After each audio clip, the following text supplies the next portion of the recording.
Hola amigos de Mórbido TV, yo soy Pablo Guisa y en esta ocasión les traemos a un personaje muy especial, muy particular para que lo conozcan. Él es Manel Loureiro, amigo de Mórbido de hace mucho tiempo, pero hasta ahora nos encontramos en persona, nos hemos visto en las redes sociales y en todo un sinfín de distintos medios y plataformas, pero hoy está aquí con nosotros en el foro de Mórbido TV para poder hablar de muchas cosas y de su nuevo libro. Manel, bienvenido. Hola Pablo, ¿qué tal? ¿Cómo estás? Encantadísimo de verte por fin, de ponernos cara y de estar aquí con los amigos de Mórbido. Yeah. Pues a ver, Manel, tú desde hace tiempo has estado escribiendo y desde hace tiempo habíamos tenido ganas y planes de poder hacer algo con Mórbido. ¿Verdad? Y ahorita estás con tu octava novela. Correcto, esa que tienes ahí. Esta que tenemos aquí que se llama La ladrona de huesos y que ahorita hablaremos un poco más de esta novela, pero a mí me gustaría hablar un poco de Manel porque no estudias literatura y no piensas dedicarte a escribir como tu primer oficio. O sea, cuando terminas la escuela no dices voy a ser escritor. Me encantaría poder decir que esto fue algo vocacional, que lo tenía clarísimo desde pequeño, pero no. En mi caso, la literatura me atropelló. Yo siempre pongo el ejemplo de Forrest Gump, ¿sabes? El protagonista de esa película, un poquito limitado, pero que sin embargo tenía una suerte extraordinaria porque siempre estaba en el lugar indicado, en el momento idóneo y en las circunstancias justas. A mí me ha pasado lo mismo muchas veces a lo largo de mi vida. Tengo un poco de Forrest Gump. Yo trabajaba como, sí, es verdad, yo trabajaba como abogado y la literatura jurídica me tenía un tanto saturado. Así que decidí empezar a escribir una historia que fuese lo más alejada posible de ese ordenado mundo del derecho en el que me encontraba, y qué mejor historia que la de un abogado como yo, que vivía en el mismo sitio que yo, que tenía las mismas circunstancias que yo, es decir, estaba haciendo una especie de proyección, pero que de repente un día descubría que los muertos empezaban a levantarse de sus tumbas y que el mundo tal y como conocía se había terminado. Empecé a escribir eso y lo colgué en un blog. Lo iba colgando en un blog como los folletines antiguos de a lo Alejandro Dumas, pero de repente el momento Forrest Gump, el primer momento Forrest Gump de mi vida, o el segundo quizás, el primero fue tomar esa decisión, el segundo tiene lugar cuando de repente ese blog se transforma en un fenómeno viral. Y de repente donde había 10 lectores pasó a haber 50.000, donde había 50.000 pasó a haber 100.000, donde había 100.000 pasó a haber medio millón, 1,5 millones. Y de repente yo no sabía cómo controlar aquello. ¿Y sabes cuándo me di cuenta de que las cosas se descontrolaban? El mismo día recibí 2 correos electrónicos. Uno de un periódico de Chile y otro de una radio de aquí, de México, que me querían hacer una entrevista. A mí, a un abogado de Pontevedra que estaba escribiendo un blog para divertirse. Aquel blog se acabó transformando en un libro, Apocalipsis Z. Apocalipsis Z marcó el resto de mi vida porque ahí yo me di cuenta que disfrutaba muchísimo escribiendo. Se transformó en una serie de 3 libros con un gato puñetero por en medio. Y fíjate, y aquí estamos, pues 17 años después, 8 libros más tarde, y por fin aquí en Mórbido, hablando de todo esto, resumiendo mi vida en 5 minutos y con La ladrona de huesos. ¿Qué te parece? Bien, muy bien. Digo, los abogados y el terror y la literatura han tenido, ¿no?, una larga historia. Pienso inmediatamente en Renfield, por ejemplo, que digo, no le tocó el momento Forrest Gump cuando conoció al conde Drácula, pero sí. Como tal era un abogado. Ahora dices algo muy interesante, y sucede también en el mundo del cine. Muchas veces los directores y los guionistas de cine escriben a partir de su conocimiento, sus experiencias, su vida. Y algo sucede con La ladrona de huesos, porque La ladrona de huesos tiene a Santiago de Compostela como uno de los protagonistas, y ahí es donde tú estudias leyes, ¿no? Sí, ahí fue. Y de ahí surge la idea de La ladrona de huesos, además. Fíjate, ¿de dónde arranca esta historia? Todo surge hace muchos años. Yo era un estudiante, necesito que viajes conmigo a una época en la que tienes a un Manel veinteañero estudiando en Santiago de Compostela, esa pequeña ciudad medio medieval que está en el norte de España. En invierno en Santiago llueve mucho. Y yo aprovechaba la Catedral de Santiago como atajo, un atajo improvisado para cruzar y no mojarme pues, durante 100 metros, es decir, atravesando la zona vieja me encontraba la catedral de frente y sabía que haciendo ese tramo pues era un tramo en el que no me iba a empapar en esa lluvia torrencial de los inviernos gallegos. Y a veces llegaba tan temprano que no había nadie. Es decir, era esa primera hora de la mañana, que todavía es de noche, y estaba tan mal tiempo que no habían llegado ni siquiera las beatas más beatas. Y de repente me encontraba yo, a mí mismo, viajad conmigo ese momento, en el que estoy en medio de una catedral, en medio de un edificio que tiene más de 1000 años, en medio de uno de los templos más visitados de la cristiandad, en medio de uno de los sitios más cargados de tesoros, absolutamente vacío, y yo de pie, en medio, con mi carpeta bajo el brazo y goteando agua. Y en ese momento yo me di cuenta, en alguna ocasión, de que podría llevarme cualquier cosa de allí sin que nadie se diese cuenta. O por lo menos esa era la sensación que tenía. Evidentemente no lo hice nunca, no soy un ladrón de iglesias, pero esa fantasía morbosa se quedó en el fondo de mi cabeza. Y años después, pues fíjate, hace poco, de repente todo encaja y digo, voy a planificar el robo perfecto. Vamos a robar esa catedral. Y vamos a robar lo más valioso que hay en la Catedral de Santiago de Compostela, que son los huesos del apóstol Santiago, los supuestos huesos del apóstol Santiago. Es decir, uno de los discípulos de Jesús, sus huesos están allí. El único apóstol que se tiene localizados sus huesos justo junto con San Pablo, que está enterrado en la Basílica de San Pablo en Roma. Pero como no iba a llevar a cabo el golpe, decidí que se iba a transformar en una novela. Una novela, La ladrona de huesos, que no solo tiene ese robo imposible, sino que además tiene una historia de espías, de mentiras, de traiciones, de engaños y de muchas sorpresas. Y por eso estoy aquí hoy en Mórbido para contarle a nuestros amigos qué es lo que tienen aquí y por qué deben leérsela. Yeah. Pues a mí me parece apasionante la historia de robar reliquias, porque las reliquias en sí mismas me parece que es una cosa apasionante. Esta cuestión de que un diente, una astilla de un hueso, un fémur, una costilla, un cráneo tengan tanto poder, tanto valor y tanta energía. Y digo, la Catedral de Santiago no solo tiene las reliquias del apóstol, tiene toda una serie de reliquias de santos que ellos mismos también fueron a robarse a otros lados. Hombre, por supuesto, pero es que piensa una cosa. Hoy en día lo de las reliquias nos llama un poco la atención porque nos suena a algo de otro tiempo.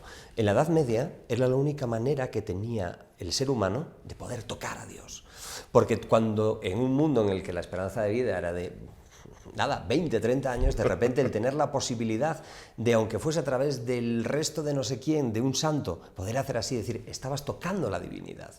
Pero claro, eso generó un mercado de reliquias absolutamente terribles. Tú sabes que hay suficientes trozos de la Veracruz repartidos por todo el mundo como para montar un armario.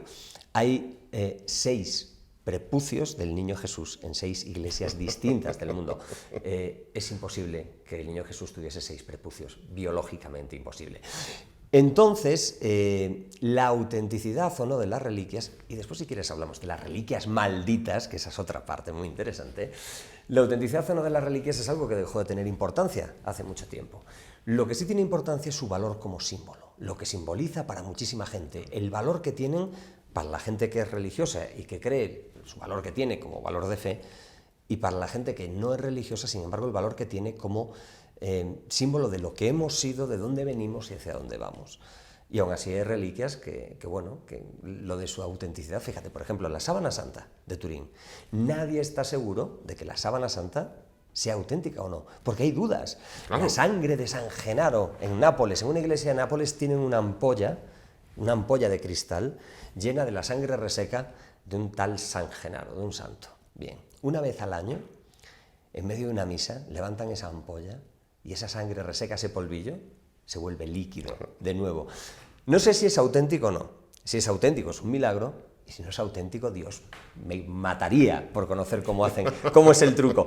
Por eso te digo que me parecía que era un entorno fascinante y un entorno emocionante para poder contar una historia que tuviese esos ecos del pasado y que al mismo tiempo nos plantease una duda, porque cuando la protagonista de la historia, Laura, se ve obligada a robar las reliquias del apóstol, lo que le están pidiendo no es que robe un cofre lleno de piedras preciosas o una obra de arte de valor incalculable.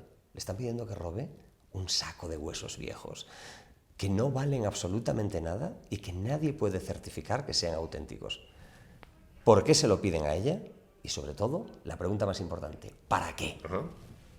Muy bien, pues las reliquias tienen mucho poder, ¿no? Son consideradas tesoros no solo en el cristianismo, está por ahí el diente de Buda, Hay que dientes. sacan a pasear y con 300 elefantes van cargando el diente de Buda. En México también hasta hace no mucho había la mano de un expresidente que le cortaron. ¿Cómo la mano de un expresidente? La mano de Obregón se llamaba, y había un monumento donde había un frasco con una mano, escurridos toda la grasa y todas las venas. O sea, pero la mano de un presidente metido en un bote. La mano de un presidente metida en un bote. Y bueno, en Rusia tú puedes ir a una plaza y ver a una reliquia completa bueno, claro, pues de uno de sus líderes. Tienes la momia de Lenin, ¿es verdad? ¿No? Entonces las reliquias son sumamente cotizadas. Sí. Habrá que ver y habrá que leer la Ladrona de Huesos para ver quién, por qué y cómo sucede todo. Ahora, este libro, esta novela, COVID, confinamiento.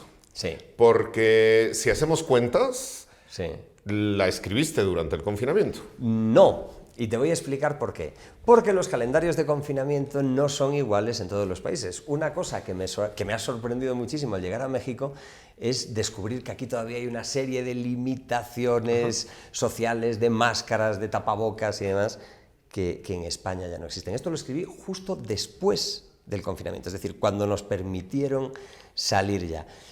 Y justo en ese momento, de repente, y aquí viene el segundo momento, Forrest Gump, otro disparador, de repente deciden que como por culpa del confinamiento no se había podido celebrar el año jacobeo es un año que es cada 7, cada 8 o cada 14 años en función de un calendario que soy absolutamente incapaz de explicar. Lo podéis buscar en internet, buscáis año jacobeo y veis cómo se organiza, yo no tengo ni idea de cómo va, y que durante ese año en particular, cualquier persona que peregrine a Santiago, dogma de la Iglesia Católica, tiene todos sus pecados perdonados, porque cruzas una puerta que solo se abre ese año, que es la Puerta Santa, que por cierto, mientras estaba haciendo la promoción de este libro, tuve que cruzar la Puerta Santa como una docena de veces para hacer recursos para distintos programas de televisión españoles, con lo cual tengo mis pecados perdonados elevado a N, te puedo perdonar a ti, de hecho puedo perdonar un poco los pecados de todos los amigos de Mórbido, desde aquí, no todos, pero unos pocos.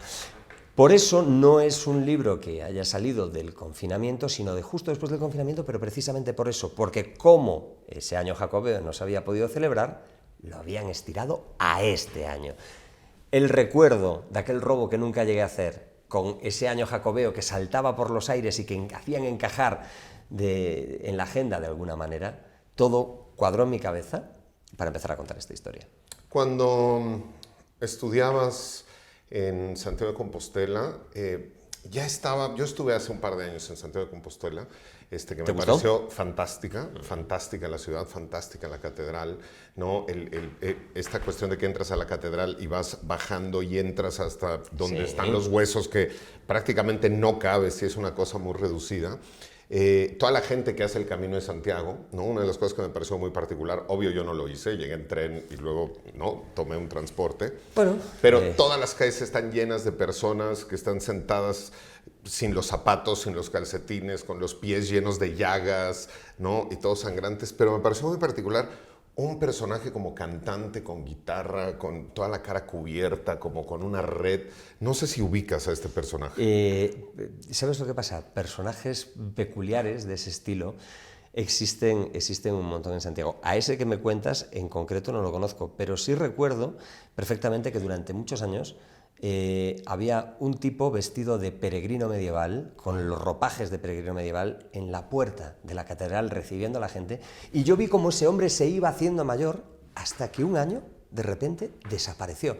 No sé qué ha sido de él, no sé si alguien lo sabe, si alguien lo sabe, que nos lo diga aquí, pero fíjate, eso lo que demuestra es la importancia que sigue teniendo una ruta como el Camino de Santiago, que en teoría ya no debería existir. El Camino de Santiago arranca en el norte de Alemania, prácticamente en la frontera con Polonia, y va recorriendo toda Europa hasta desembocar en una pequeña ciudad del noroeste de la península.